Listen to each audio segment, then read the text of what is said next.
हमारी सोच क्या कहेगी। सोच देखिए क्या हो गया। हिंदुस्तान में रहते हमें भाईचारा बनकर रहना है, हमें उनके यहाँ जाना है, उनको हमारे यहाँ आना है। वो हमारे ईद पे आ जाते हैं तो क्या हम उनकी होली में न जाएं? वो हमारे रमजान के महीने में टोपी लगाकर हमारे रोजा इफ्तार में आ जाते हैं, हम उनके यहाँ मंदिर में चले गए तो क्या हुआ? ये भाईचारा है, ये भाईचारा, ये हमारी सोच है, ये नेता की सोच है। लेकिन शरीयत क्या कहती है कि उसने अपने दीन को बेच दिया है चंद टुकड़ों में। तो अस्सलाम वालेकुम रहमतुल्लाहि व बरकातुहू। दोस्तों, आज आपके बीच फिर से हाजिर हूं नई रिएक्शन वीडियो के साथ। ये रिएक्शन वीडियो है मुफ्ती जर्जीस अंसारी साहब की, जो उन्होंने एक ऐसा बयान बताया। तो चलिए देखते हैं क्या बयान उन्होंने अपने वीडियो में किया है और क्या बताया है, खास करके दिवाली के बारे में, कि दिवाली के बारे में क्या बताया उन्होंने। अगर आप वीडियो लास्ट तक देखेंगे तो बहुत अच्छी लगेगी, बहुत इंटरेस्टिंग वीडियो होने वाली है। तो वीडियो लास्ट तक देखें। चलिए हम वीडियो स्टार्ट करते हैं। उससे पहले अगर हमारे चैनल पर नए हैं तो प्लीज़ चैनल को सब्सक्राइब जरूर करें, साथ ही बेल आइकन दबाएं ताकि दीन इस्लाम से जुड़ी हर खबर सबसे पहले आप तक पहुंचे। तो चलिए वीडियो स्टार्ट करते हैं। और अगर फुल वीडियो देखना चाहते हो डिस्क्रिप्शन में लिंक मिल जाएगा, वीडियो देखेंगे लास्ट तक तभी समझ में आएगा कि क्या कह रहे हैं दिवाली के बारे में। हम मुसलमानों को दिवाली मनाना चाहिए कि नहीं मनाना चाहिए, क्या है क्या नहीं, अगर लास्ट तक देखेंगे तभी समझ में आएगा। चलिए हम वीडियो स्टार्ट करते हैं इंशाअल्लाह ताला। आप देखिए ध्यान से, शुरू से आखिर तक वीडियो देखें। अगर अच्छा लगे तो वीडियो को शेयर करें, क्योंकि दीन की बातें शेयर करना सबके जरिया होता है। तो चलिए हम वीडियो स्टार्ट करते हैं, आप ध्यान से सुने। हमारी सोच क्या कहेगी। सोच देखिए क्या हो गया। हिंदुस्तान में रहते हमें भाईचारा बनकर रहना है, हमें उनके यहाँ जाना है, उनको हमारे यहाँ आना है। वो हमारे ईद पे आ जाते हैं तो क्या हम उनकी होली में न जाएं? वो हमारे रमजान के महीने में टोपी लगाकर हमारे रोजा इफ्तार में आ जाते हैं, हम उनके यहाँ मंदिर में चले गए तो क्या हुआ? ये भाईचारा है, ये भाईचारा, ये हमारी सोच है, ये नेता की सोच है। लेकिन शरीयत क्या कहती है कि उसने अपने दीन को बेच दिया है चंद टुकड़ों में।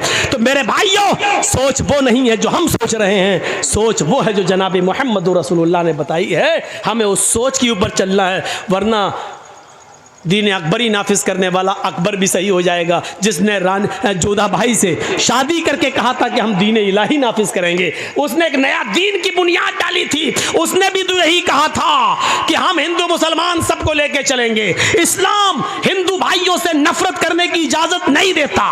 यकीनन इस्लाम हिंदू भाइयों से प्यार करने की इजाजत देता है, ईसाइयों से मोहब्बत करने की इजाजत देता है, सिख और जैनियों से मोहब्बत करने की इजाजत देता है। हाँ, हमारा इस्लाम तो ये कहता है, या अय्युहन्नास इन्ना खलकनाकुम मिन ज़करिन व उन्सा। हिंदू मुस्लिम सिख ईसाई इन सब का बाप एक है आदम, और इन सब की माँ एक है हव्वा। तुम सब एक बाप के और एक माँ के बेटे हो। हाँ, हमारा इस्लाम ये कहता है कि तुम सब भाई भाई हो। लेकिन हमारा इस्लाम मस्जिद छोड़कर किसी के मंदिर में जाकर हार और फूल चढ़ाने की इजाजत नहीं देता है। मेरे भाइयों, भाई भाई का मतलब यह है कि वो बीमार हो जाए तो उसकी देख रेख करो, उसको पैसों की जरूरत पड़ जाए तो उसको दो, उसके घर में चूल्हा नहीं जल रहा है तो आप उसकी मदद करो। अगर वो मौत और जिंदगी की कश्मकश में है और उसको उसके ग्रुप का ब्लड नहीं मिल रहा है, तुम पड़ोस में रहते हो, तुम्हारा ब्लड उसके ब्लड के ग्रुप से मिल रहा है, लेकिन तुम रोजे से हो, उसकी जान जा रही है। डॉक्टर कह रहा है कि ये मुसलमान, उसका पड़ोसी अगर एक बोतल खून दे देता है तो इसकी जान बच जाएगी। तो यहां इस्लाम ये कहता है कि उस हिंदू की जान बचाने के लिए अगर तुम्हारा एक बोतल खून जा रहा तो दे दो। कहता है रोजे से हो तो इस्लाम कहता है कि तू अपना रोजा तोड़ दे। लेकिन किसी की जान अगर बच रही है तो एक बोतल खून देकर उसकी जान बचा ले, रोजे की कज़ा तेरी बाद में हो जाएगी, इसको बाद में पूरा कर लेना। इस्लाम इस भाईचारे की इजाजत देता है, लेकिन इस्लाम इस बात की इजाजत नहीं देता है कि हम दूसरों के त्योहार में जाकर रंग फेंकें या उनकी पिचकारियों की होली अपने जिस्म पर बर्दाश्त करें और उनसे ये कहें कि लो हमारे भी रंग लगाओ, हम भी तुम्हारे साथ हैं। लो, वो हमारी मस्जिद में अगर नमाज पढ़ने आ जाएं तो इसका यह मतलब नहीं कि हम भी उनके मंदिरों में हाथ जोड़कर खड़े हो जाएं उनका वोट पाने के लिए। इस्लाम इस बात की इजाजत हमें बिल्कुल नहीं देता है। मेरे भाइयों, यही हमें सोच अपने अंदर पैदा करना है। इसी सोच को अगर हमने अपनी सोच बना लिया कि अपनी सोच कुरान और हदीस के मुताबिक ढाल ली, तो मेरे भाइयों, अब देखिए सोच है ना, आज पूरी तकरीर सोच पर ही हो रही ना। हमारे यहाँ क्या होता, हम जितनी नमाजें पढ़ रहे हैं दिन पे दिन गरीब होते जा रहे हैं। मौलाना साहब, यार आप तो कहते थे अल्लाह वाले बन जाओ, बरकत होगी। हम तो जितनी नमाज पढ़ रहे हैं, रोज़ा रख रहे हैं, अल्लाह ताला हमें उतना ही आजमा रहा है। हमें तो देखिए पहले कितना पैसा था, पैसा ही नहीं है, मेरा बच्चा बीमार रहता। ये हमारी सोच हो गई। हम जितनी इबादत कर रहे हैं हमें उतनी गरीबी आ रही है, ये हमारी सोच है। अल्लाह के रसूल के ज़माने में एक सहाबी ईमान लाए, पहले वो काफिर थे, इस्लाम लाए, ईमान लाए, उन्होंने नमाज पढ़ना शुरू की। जब नमाज पढ़ना शुरू की तो उनको खूब बरकतें हुई, खूब मालो दौलत उनको मिलना शुरू हो गया। वो अल्लाह के नबी के पास रोते हुए आए। देखिए उनकी सोच, हमारी सोच देखिए और उनकी सोच देखिए। वो कहते हैं अल्लाह के रसूल, कहा क्या हुआ कि जब से हम इस्लाम लाए हैं और जब से हमने नमाजों की पाबंदी की है, हमारे घर में खैर बरकत हो रही है, माल और दौलत, सोना और चांदी खूब आ रहा है। अल्लाह के नबी ने फरमाया ये तो अच्छी बात है। कहने लगे अल्लाह के रसूल, कहीं ऐसा तो नहीं, आप अल्लाह के नबी हैं, पूछिए अल्लाह से, कहीं ऐसा तो नहीं हमारी नमाज, हमारे रोजे और हमारी इबादतों का बदला अल्लाह दुनिया में हमें दे रहा हो और आखिरत में हमें महरूम कर दे? अगर वो दुनिया में हमें दे रहा तो नहीं चाहिए, हमें अपनी नमाज और रोजे का इनाम आखिरत में चाहिए। अल्लाह अगर हमारी नमाज और रोजे का इनाम दुनिया में दे रहा है और आखिरत में हमें कुछ ना दे तो हमें दुनिया में कुछ नहीं चाहिए, हमें आखिरत में चाहिए। ये उनकी सोच थी। और हमारी सोच क्या है? जब से नमाज पढ़ रहे हैं तब से और कंगाल हो रहे हैं। होता है ऐसा, कभी कभी हम लोग सोचने पे मजबूर हो जाते हैं। अब जैसे हम हैं, एक बहुत बूढ़ी औरत थी, किसी ने कहा मौलवी साहब बहुत, मेरी माँ बहुत बीमार है, चलिए थोड़ा सा कुछ दुआ हुआ कर दीजिए। मैंने कहा चलिए चल देते हैं, माँ बीमार है चलें। यकीन मानिए हम जब तक दुआ कर रहे हैं उसके लिए दम कर रहे हैं, पूरी दुआ पढ़ भी नहीं पाई, वो बुढ़िया ही चली गई दुनिया से, ख़त्म। अब इसमें हम क्या कर लें? मेरे हाथ में तो था नहीं। अब हम सोच रहे थे कि लड़का कहीं हमें गाली वाली ना दे, कमीना कैसा मौलवी है तू, हम तो दुआ करने के लिए लाए, तूने तो दुनिया ही से उठवा दिया। लेकिन उल्टा हुआ, हम सोच रहे थे ये और वो उल्टा हुआ। उसने कहा क्या मौलाना है माशा अल्लाह। हमने क्यों, तुम्हें अपने माँ से मोहब्बत नहीं थी? अरे कौन कहता माँ से मोहब्बत नहीं थी?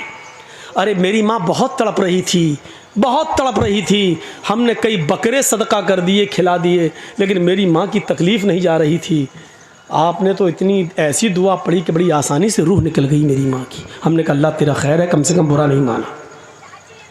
मैं अपना वाक़या बता रहा हूँ, मैंने अब तक 4 निकाह पढ़ाए हैं, चारों को तलाक हो गई। मेरा पढ़ाया हुआ एक भी निकाह नहीं टिका, अब मैं पढ़ाता भी नहीं हूँ। हालांकि ये मतलब नहीं कि अब पढ़ाऊँगा तो टिकेगा नहीं, लेकिन मैं पढ़ाता नहीं हूँ। क्यों? जिसको कहता हूँ कि मैंने 4 पढ़ाए हैं, चारों को तलाक हो गई, वो कहता मौलाना साहब खाना खा लीजिए लेकिन निकाह मत पढ़ाइए, निकाह नहीं पढ़ाइए। अब मैं सोच रहा हूँ कि वो चारों लोग नाराज़ ना हो कि देखो मौलवी जर्जीस ने मेरा निकाह पढ़ाया और हमारे निकाह टूट गए, और चारों खुश हैं। ये उल्टा हो रहा है, ये चारों खुश हैं। जो लड़कियां अपने शौहरों के साथ परेशान थी वो बड़ी खुश है कि मेरा निकाह, मेरे दूल्हा का निकाह मौलाना जर्जीस ने पढ़ाया, हमें छुटकारा मिल गया। वो अपनी सहेलियां, जिनकी सहेलियां परेशान है, वो कहती हैं काश तेरे दूल्हा का निकाह मौलाना जर्जीस ने पढ़ाया होता तो तू भी छुटकारा पा गई होती। तो उल्टा हो रहा, हम सोच रहे हैं कि कभी गलत ना कहें, लेकिन मुझसे को लड़के भी खुश, लड़कियां भी खुश, बहुत अच्छा छुटकारा मिल गया। तो कभी कभी ऐसा होता है, ज़रूरी नहीं कि हम जो सोचें वही सही हो। देखिए एक आदमी लंगड़ाता हुआ आ रहा है, ये मुखिया जी बैठे हैं आपके, बड़े इज्जतदार आदमी हैं आपके समाज के, मान लो ये डॉक्टर हैं और हम भी डॉक्टर हैं। अब वहाँ से एक आदमी लौट के आ रहा, लंगड़ाता हुआ चला आ रहा है। अब मैं डॉक्टर हूँ, मुखिया जी भी डॉक्टर हैं। मुखिया जी ने कहा जर्जी साहब, क्या जी, ये इस आदमी के पैर में मोच आ गई इसलिए लंगड़ाते हुए चल रहा है। मैं डॉक्टर हूँ, मुझे तजर्बा है। मैंने कहा नहीं मुखिया जी, आपका तजर्बा गलत है।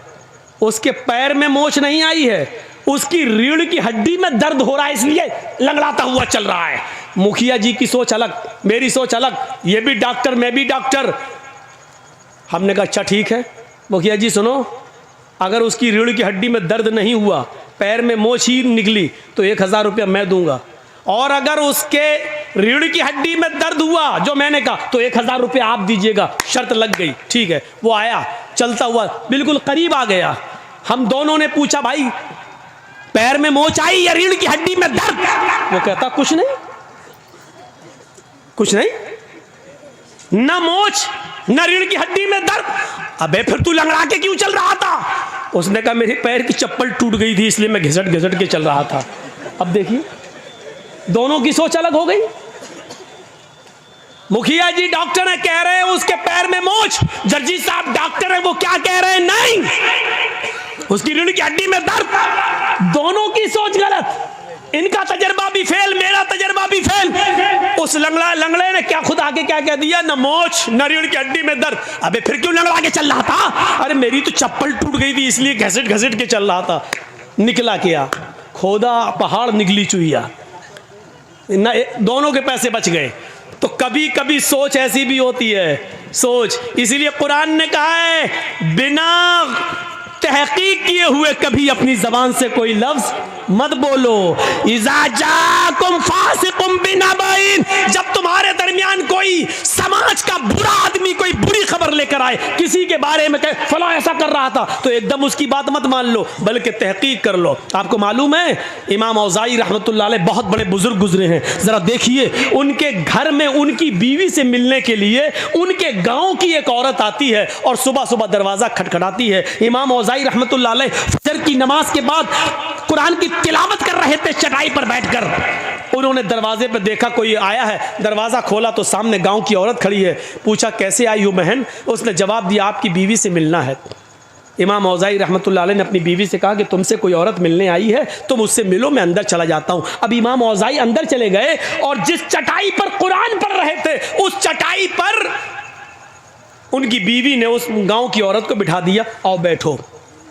वो औरत जैसे ही जो गांव की मिलने आई थी जैसी बैठी चटाई पर, उसके पीछे से जो शलवार, ये जो थम्स होते हैं हिप का हिस्सा, ये पूरा भीग गया। जैसी बैठी वो पूरी शलवार पूरा कपड़ा उसके जिस्म से चिपक गया, भीग गई वो।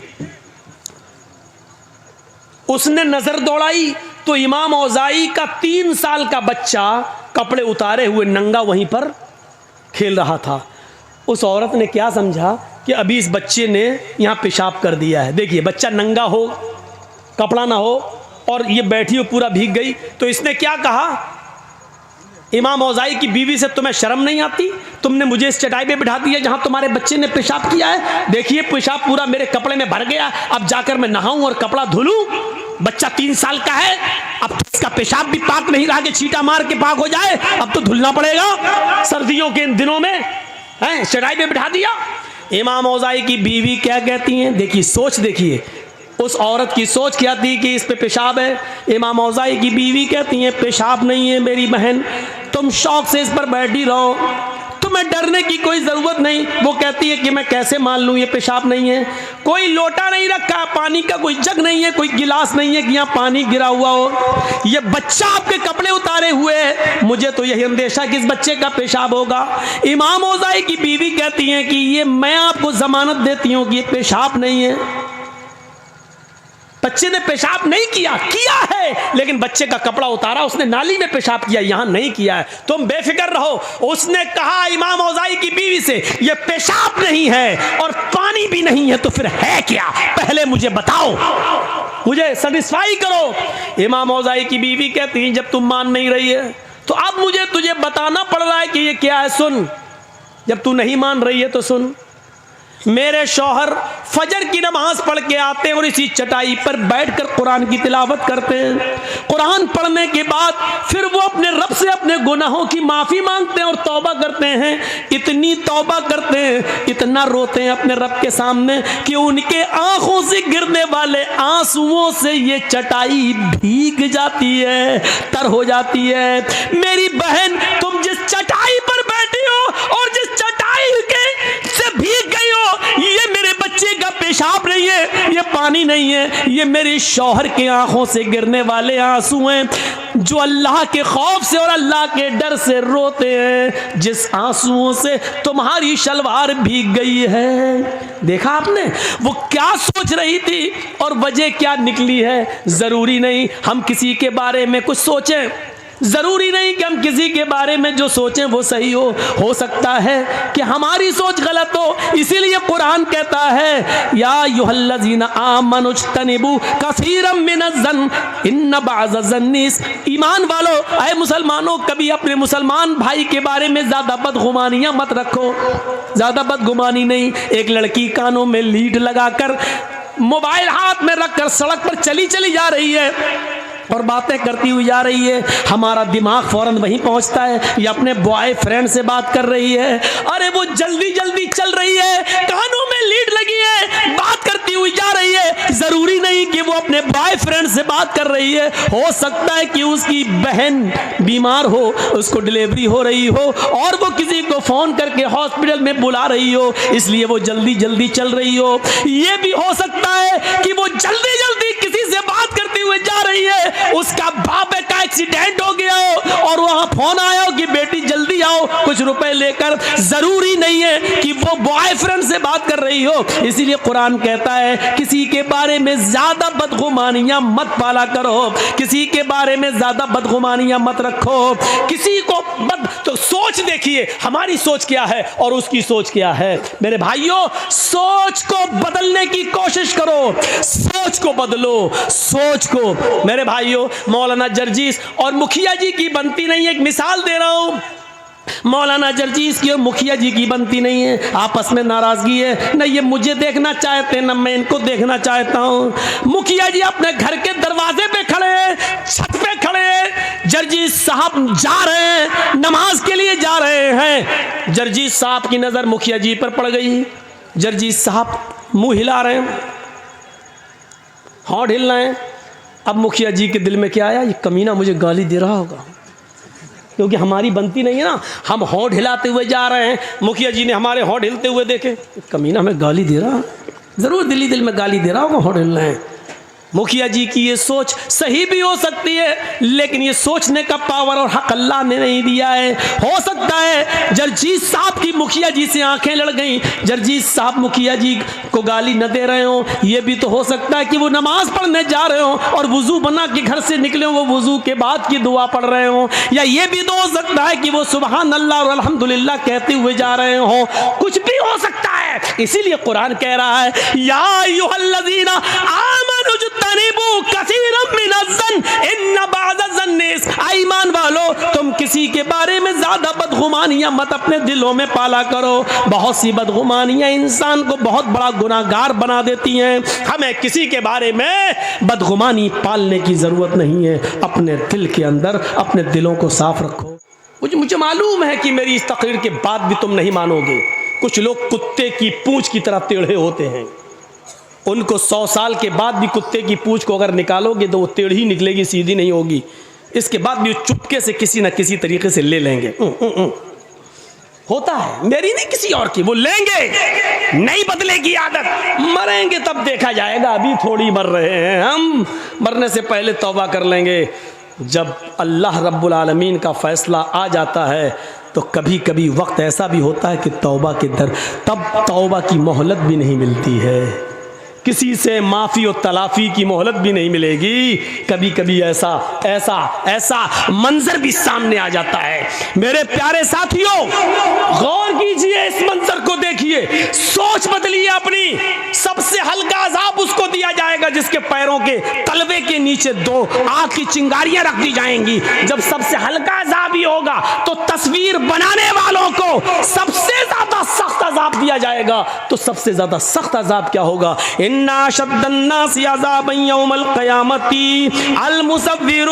क़यामत के दिन सबसे ज्यादा सख्त अज़ाब उनको दिया जाएगा जो दुनिया में तस्वीरें बनाएंगे, जो दुनिया में फोटो खींचेंगे, जो दुनिया में अपने मोबाइल में किसी को कैद करेंगे। सोचो, तुम अल्लाह रब्बुल आलमीन की एक तख्लीक, अल्लाह ने इंसान को, जानदार को पैदा किया, तुम उसको अपने कैमरों में बंद कर रहे हो, जबकि तुम उसके अंदर रूह नहीं डाल सकते हो। क़यामत के दिन अल्लाह तुम्हारे इन कैमरों को तुम्हारे सामने पेश कर देगा। तुमने जिन चीजों को खींचा है वो पेश कर देगा। तुमने अपने मोबाइल से डिलीट जरूर कर दी है मौलाना जर्जीस की तस्वीर, फला मौलाना की तस्वीर, लेकिन फरिश्तों ने जो रिकॉर्ड कर लिया है वो तस्वीर डिलीट नहीं होगी। क़यामत के दिन उन तमाम तस्वीरों को सामने रखा जाएगा। फिर अल्लाह कहेगा, इनके अंदर रूह डालो, जो ना तुम्हारी ताकत है ना हमारी ताकत है, ना तुम्हारा बाप रूह डाल सकता है ना मेरा बाप रूह डाल सकता है। अल्लाह कहेगा, आए फरिश्तों, इन्होंने हमारी तख्लीक की है, इन्होंने जानदारों की तस्वीरों को कैद किया है, फिर इसने रूह नहीं डाली लिए, ले जाओ इनको जहन्नम के अंदर फेंक दो और सबसे ज्यादा सख्त अजाब दो, सबसे ज्यादा हार्ड अजाब इन्हीं को दो। वो सबसे ज्यादा सख्त अजाब क्या होगा हमें नहीं मालूम। हाँ, सबसे हल्के अजाब से हम सोच सकते हैं कि जब हल्का अजाब ही है तो सख्त अजाब फिर क्या होगा। सख्त अजाब क्या होगा? अपनी सोच को बदलो। हम अपनी सोच नहीं बदल पा रहे हैं। अल्लाह ने क्या कहा? सोचो, गौर करो कि कल क़यामत के दिन के लिए तुमने कौन सी तैयारी करी। जब ये सोचोगे कि हमें क़यामत के दिन अल्लाह के सामने सवाल का जवाब देना है तो हम दुनिया में अल्लाह से डरेंगे। कुरान की एक आयत पढ़ता हूँ, ज़रा इसका मंजर देखिए आप। वमन अरज़ा अन ज़िक्री फ़इन्न लहू मईशतन ज़न्का। कभी सोचा है इस आयत को मौलवियों ने बहुत बार पढ़ा होगा मिंबरों पर और खुतबों में और तक़रीरों में, ज़रा हमसे भी सुन लो। वमन अरज़ा अन ज़िक्री फ़इन्न लहू मईशतन ज़न्का। जो मेरे जिक्र से एराज़ करेगा, जो मेरे जिक्र से एराज़ करेगा, हम क़यामत के दिन फ़इन्न लहू मईशतन ज़न्का, हम उसकी रोज़ी को तंग कर देंगे।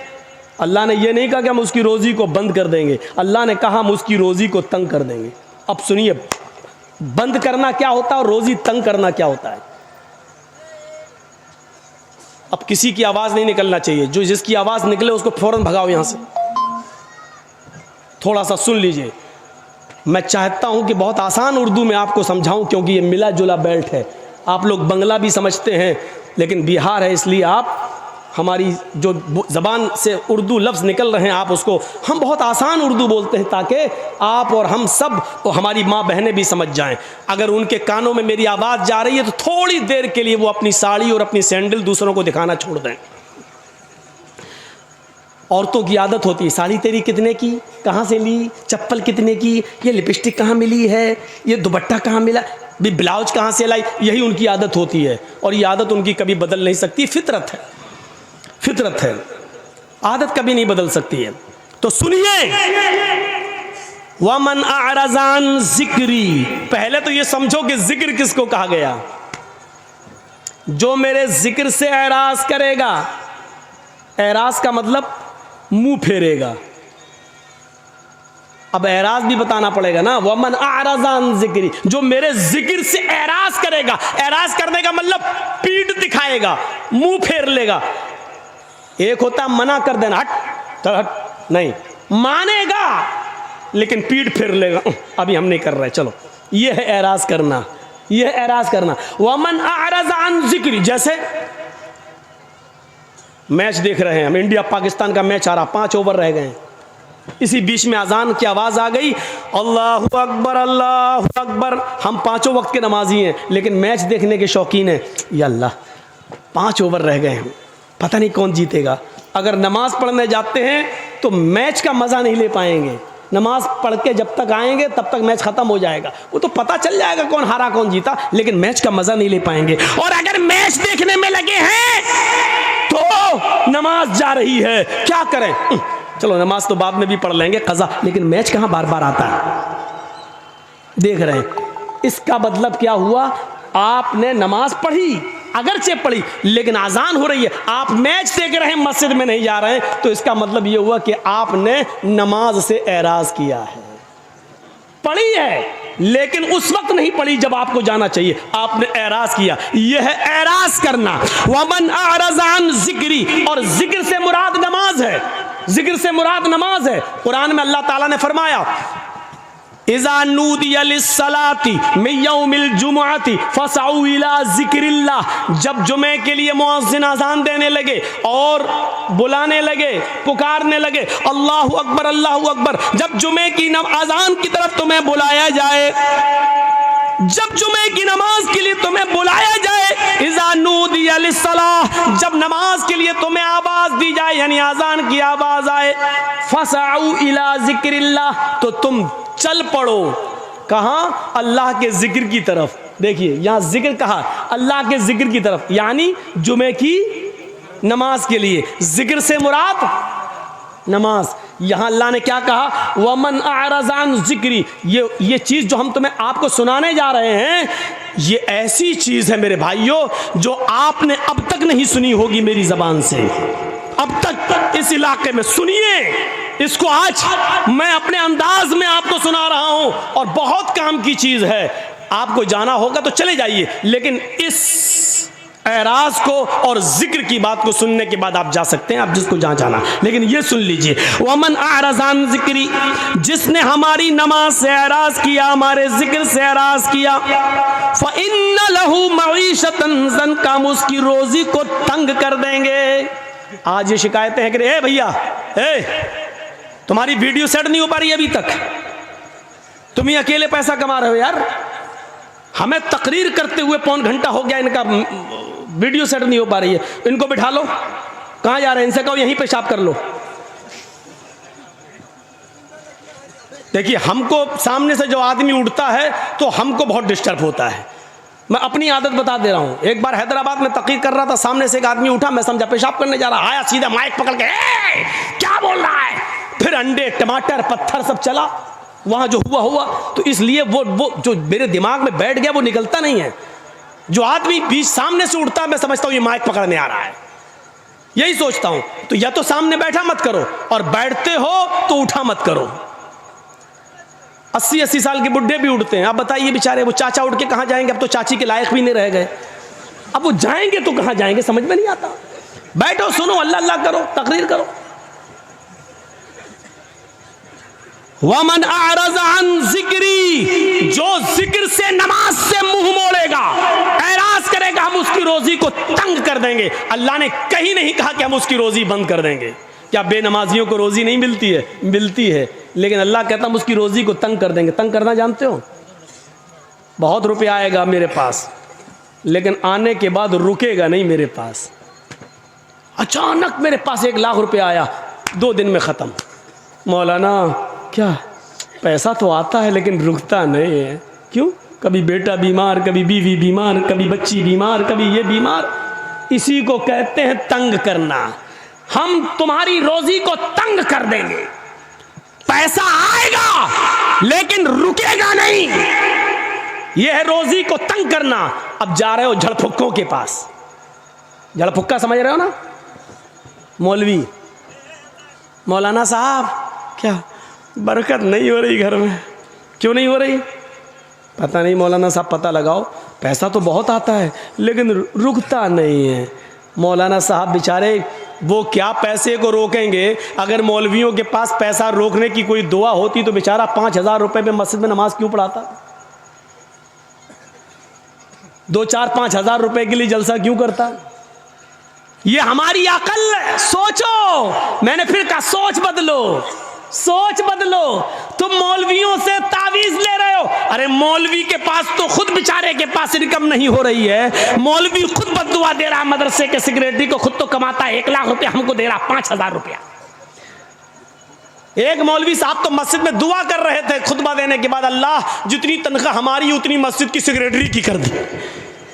अब कोई आमीन ही नहीं बोल रहा है। मस्जिद का सेक्रेटरी भी आमीन नहीं बोल रहा। क्यों नहीं बोलता? बोल। नहीं साहब, तब तो बर्बाद हो जाएंगे। मौलाना साहब दुआ कर, अल्लाह मेरी रोजी रोटी में बरकत दे, बोल आमीन। यानी 5,000 रुपए में आमीन हो रही है। और जब वो मौलवी दुआ करता, अल्लाह मदरसे के सेक्रेटरी की, मस्जिद के सेक्रेटरी की, सबकी उतनी तनख्वाह कर दे जितनी मेरी, तो कोई आमीन नहीं बोलता। इससे आप अंदाजा लगा सकते हैं कि आपको कितना डर है। 5,000, 6,000, 10,000 रुपए में आप जानते हैं कि मेरा घर नहीं चल सकता है, तो फिर मौलवियों के लिए कौन सोचेगा? उलमा के लिए कौन सोचेगा? मस्जिद के इमामों की फिक्र किसको होगी? सोचो। आप अपने बच्चों को कॉन्वेंट में पढ़ाते हो, आप अपने बच्चों को इंग्लिश मीडियम में पढ़ाते हो। आपका बच्चा इंटर करने के बाद, साइंस साइड से बायो लेने के बाद, MBBS को नीट में पास करके वहां चला जाता, वो कमाएगा। लेकिन मदरसे में पढ़ने वाले बच्चों के बारे में कभी आपने तसव्वुर किया है कि ये कितने भी बड़े मौलाना बन जाएं, आलिम बन जाएं, लेकिन इनकी दौड़ मस्जिद और मदरसे से बाहर नहीं जा सकती है? कभी सोचा है आपने इन मदरसे से पढ़ने वाले तलबा के बारे में? मैंने कहा ना, मेरी तकरीर आज पूरी सोच के ऊपर होगी। सोच बदलो। इनके बारे में कौन सोचेगा? कौन? एक एमएलए, एक एमपी, एक सरपंच, एक मुखिया अपनी बेटी की शादी बड़े धूमधाम से कर रहा है, लेकिन इसी गांव में एक वो गरीब लड़की भी रहती है जिसके बाप के पास मोटरसाइकिल खरीदने का पैसा नहीं है कि वो देकर अपनी बेटी का हाथ पीला कर सके। इस बेटी के बारे में कौन सोचेगा?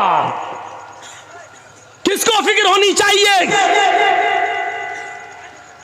एमएलए, एमपी की बेटी बारात उसके घर में आती है, 500 और 1000 आदमियों को बेहतरीन खाना खिलाएगा, लेकिन सोचो उस गरीब आदमी की बेटी के घर में अगर 400 और 500 आदमियों की बारात नहीं, सॉरी, बारात का लफ्ज बदनाम मत करो, इसलिए मैं कहता हूं ये 400 और 500 चोर, ये लुटेरे, ये डाकू जिस घर में पहुंच गए हैं, कभी सोचा है कि उस लड़की का बाप इनको कहां से खिलाएगा, क्या कहां से कर्जा लेगा? इन बेटियों के बारे में कौन सोचेगा और इनके माँ बाप के बारे में कौन सोचेगा?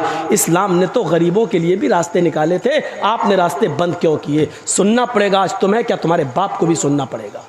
जब तक मैं यहाँ हूँ, ये अथॉरिटी, ये पावर मुझे जनाब मोहम्मद रसूलुल्लाह की शरीयत ने दिया है, ये सुनना पड़ेगा तुम्हें। इसलिए सोचो, कुरान ने बार बार कहा फ़अतबिरू या उलिल अब्सार, आए अकल रखने वालों सोचो। कुरान ने बार बार कहा तदब्बरून, क्या तुम गौर व फिक्र नहीं करते? ताकिलून, क्या तुम अक्ल व शऊर से काम नहीं लेते? कुरान ने बार बार सोचने और फिक्र करने की दावत दी है कि सोचो। वमन आरज़ अन ज़िक्री फ़इन्न लहू मईशतन ज़न्का, जो दुनिया में अल्लाह के जिक्र से एराज करेगा हम उसकी रोजी को तंग कर देंगे। फिर समझो एराज किसको कहते हैं? एराज हमारी बीवी का, यानी हमारा और हमारी बीवी का, दोनों का बच्चा तो एक ही होता है। बच्चा लेटा है, पैदा हुआ है, 6 महीने का है, 7 महीने का, माँ का दूध पीता है, लेकिन माँ टीवी का सीरियल देख रही है।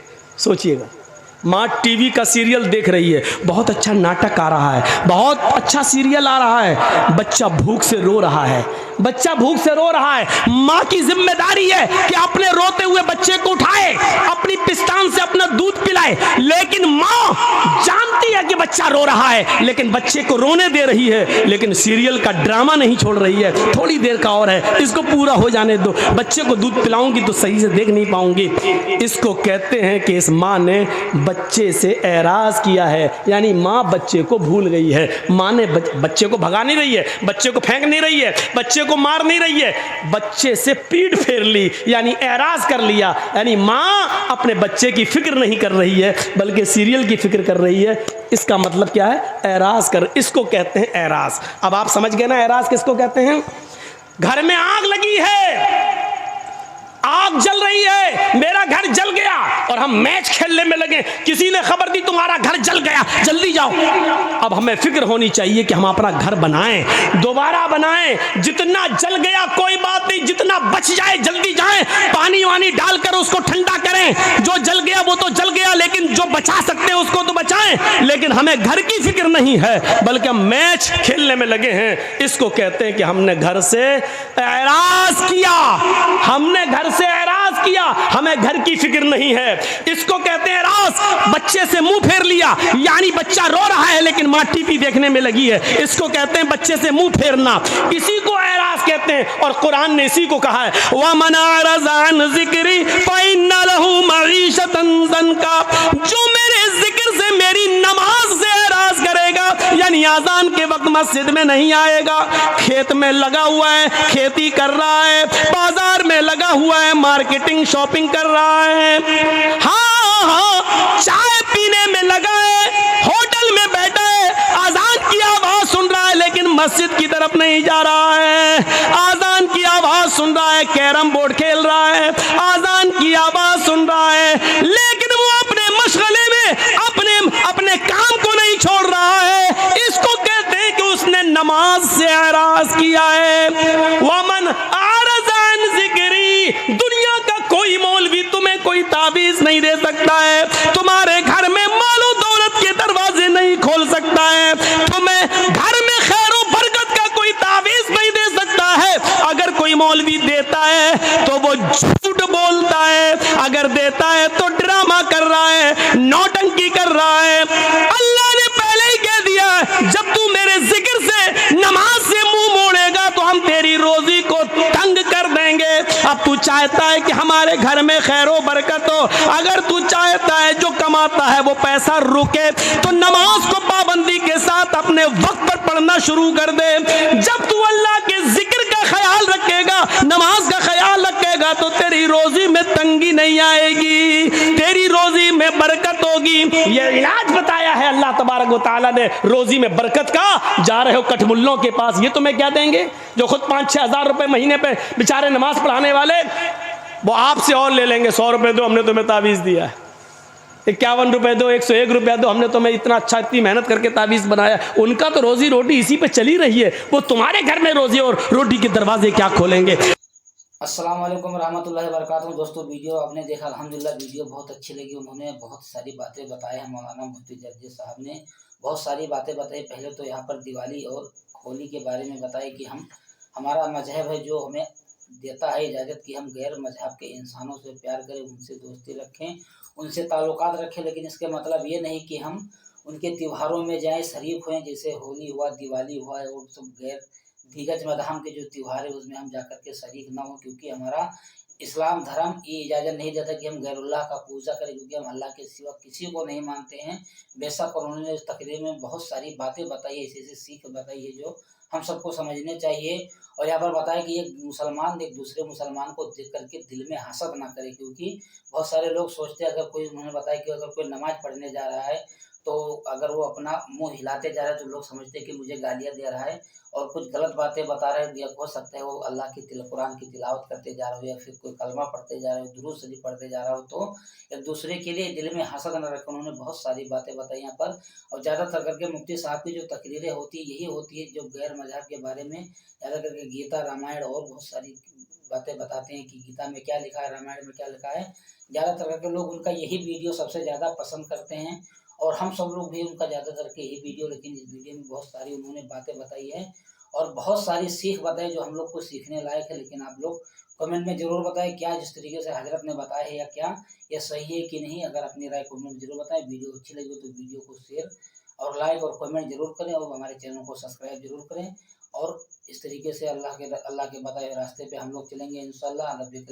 अल्लाह रब्बुल इज्जत के बताए हुए रास्ते पे चले, अल्लाह के नबी करम मोहम्मद मुस्तफ़ा सल्लल्लाहु अलैहि वसल्लम के बताए हुए सुन्नतों पे चलने की तौफीक और अफ़ीज़ अता फरमाए। इंशाअल्लाह ताला फिर मिलते हैं किसी अगली नई वीडियो के साथ। तब तक के लिए अल्लाह हाफ़िज़, अस्सलामु अलैकुम।